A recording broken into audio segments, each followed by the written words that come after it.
Hello friends, welcome back to the Tomato Blues kitchen and wishing you all a very happy Navratri. Now that the Navratri season is upon us, I know that a lot of people will be fasting or we will simply be making prasadam or naivedyam to Devi Mata. So this makhane ki kheer is one such ideal fasting cum prasadam recipe. We are going to make this makhane ki kheer with foxtail nuts. Makhana in English is called as foxtail nuts or even lotus seeds. So this is a very simple kheer and we're just going to be using 2 tablespoons of ghee to make this delicious kheer. So come on, let's get started making our makhane ki kheer. To make this kheer, let us first heat a thick bottomed stainless steel pan. Now I'm going to be adding 2 tablespoons of ghee to this pan. Let us wait now for the ghee to melt completely.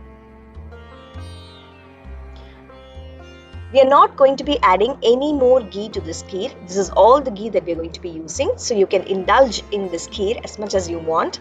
Now to the heated up ghee, I am going to be adding 50 grams of makhana, which approximately measures 1.25 cups. Now I have turned down the heat to the lowest possible and I'm going to roast these makhana or foxtail nuts till they turn crunchy and they turn color a little bit. I'm not going to brown them completely, but I'm going to make them roast them till they turn a pale brown. This takes approximately 5 to 6 minutes on low flame. Please do not leave it unattended because this burns very quickly, and please do not crank up the flame. You can now see that my makhana has been roasted completely. It is crunchy and crispy. Now I'm going to switch off the flame and I'm going to transfer these makhane to a blender. Now once I've transferred the makhane to a blender, I'm going to let it cool. And in the meanwhile, let's get started preparing our milk. I'm going to be using full fat milk today. I'm taking 3 cups, that is 750 ml of milk, and I'm adding it to the same pan in which we roasted the makhana.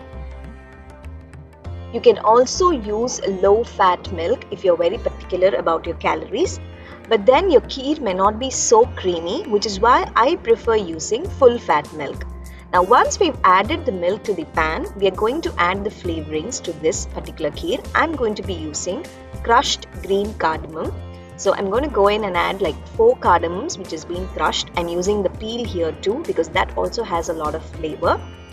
And then I'm going to be adding a few strands of saffron, like say about 6 to 7 strands of saffron. And now I'm going to allow the milk to come to a boil. This kheer is not a very thick kheer. It's supposed to be slightly on the runnier side, and yet at the same time it's supposed to be creamy. So we are not going to be reducing our milk too much in volume today. Instead, we are just going to simmer it till it becomes thick for a very minimal amount of time. So now I'm going to wait for the milk to rise up and boil completely. You can see that it's happening, and you can also see all the malai that's been collected on the top.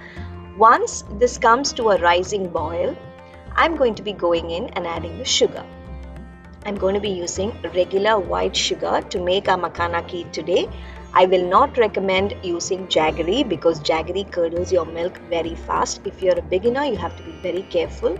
So please use sugar instead of jaggery to play it safe. Now once the milk has come to a boil like you saw, I'm going to go in and I'm going to add 7 tablespoons of sugar. Once we've added the sugar, I'm going to mix it with a nice ladle and I'm going to wait for the sugar to completely melt along with the milk. One thing that I would strongly recommend you all remember while making this makhana kheer is that you keep stirring every now and then, scraping the sides and bringing all the evaporated or rather the dried up malai into the milk. This also gives a beautiful creamy texture to your milk or rather your kheer. So now that the sugar is all melted, I'm going to go in and I'm going to add evaporated milk. In case you do not have evaporated milk, then use 1/3 of a cup full fat condensed milk in place of the 1/3 cup of evaporated milk. But again, if you use condensed milk, please use only half of the quantity of sugar that I have mentioned in the beginning. That is 3.5 tablespoons of sugar will be more than enough in case you decide to replace the evaporated milk with condensed milk. So while the milk was getting boiled, my makhana had cooled down and I have already ground it to a coarse powder. I've also left a few bits and pieces of the makhana whole over here to give a beautiful texture to our kheer. So now let's add that powdered makhana to the kheer and let's give it a good mix. Now we are going to further allow the makhana to absorb the milk and let the kheer cook for about 4 to 5 more minutes. Give it a gentle mix like this, making sure that you scrape down the sides and all the powdered makhana and the whole makhana is beautifully incorporated into our flavored milk. You can see that the milk solids get collected around the sides of the pan as and when the milk is getting boiled. So make sure you scrape it down and bring it all together into the kheer.